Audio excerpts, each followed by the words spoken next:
Hi guys, magandang araw sa inyong lahat. So dito naghuhukay na tayo para dun sa mga itatanim natin ng mga special varieties ng mango. So ayan, ganina ginawa na muna natin, naglinya muna tayo. So yan, kung nakikita nyo may may yellow na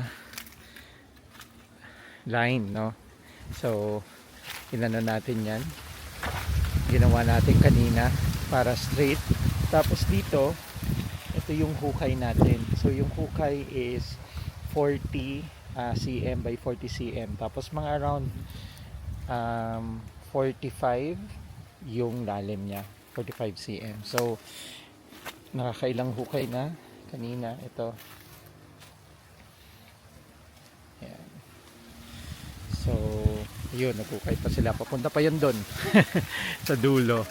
So marami-rami pang huhukayin, pero yan, excited na kasi magkakaroon na tayo na, matatanim na natin yung mga different varieties natin ng mango sa kanang avocado. Yan, so may kita nyo maraming nag-clearing kami dito kasi punong-puno to ng kakao. So mapapansin nyo, ayan, madaming mga pinutol kaming kakao. Ayan, no. Yan, dami. Tapos konti lang, may mga tinira-tira kami. And ito pala guys, di ko alam kung alam nyo tong this is paminta.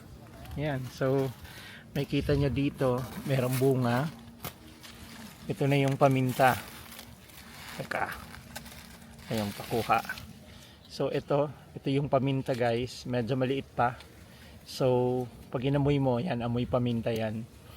Basically pag okay na yan, magiging yan, red. Tapos pwede nang ibilad. And pag binilad natin, ano na siya, magiging tulad nung nabibili natin na black na paminta. So yan, organic yan, wala tayong nilalagay na fertilizer dyan o pesticide, etc. Nilalagay siya dito, ang tawag dito kakawate.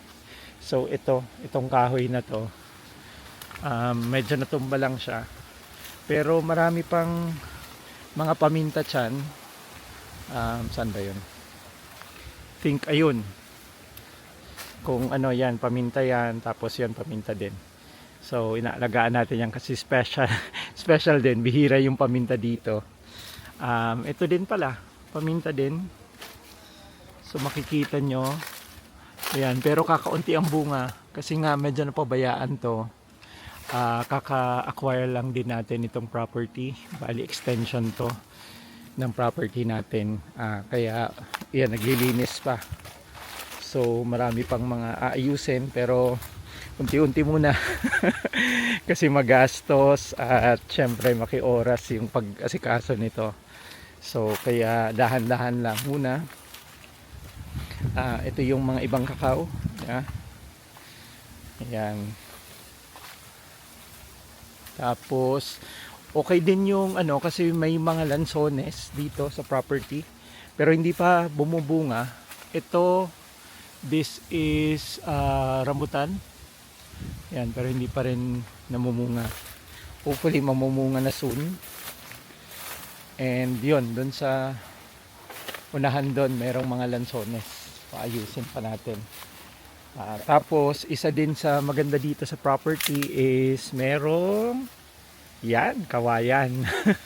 Alam naman natin, di ba? Sobrang helpful ng kawayan. Ang dami mong pwedeng gawin. So in fact, yung katiwala namin yun, gumawa siya ng papag niya from this bamboo. So ayan, maganda na meron na tayong kawayan dito. Ayan. So as I've said, magulo pa, madami pang lilinisin, but ano yan, work in progress. You know, when you buy a property guys, no, so never ending yung pag-asikaso. Paglinis, una pagpabakod, yan, magastos magpabakod, tapos magpapalinis, and then little by little ayusin. So kaya yan yung mga natutunan ko in the past. Kaya ngayon yan, dinadahan-dahan ko lang kasi magastos at makioras mag-ayos ng property. But yan, looking forward na maging maayos to. Siguro in the next video pakita ko yung isang ano namin, yung isang portion nitong property na medyo maayos na. So makikita nyo doon, malinis na siya, may mga tanim na, maayos na. Unlike nito na bagong-bago pa, kaya yan, madami pang kalat. Yan, para yun, makita nyo yung difference, no? kapag inayos na siya. So, yan lang guys, maraming salamat for watching, and yun, if you have any questions, just feel free to comment below. So see you in the next video.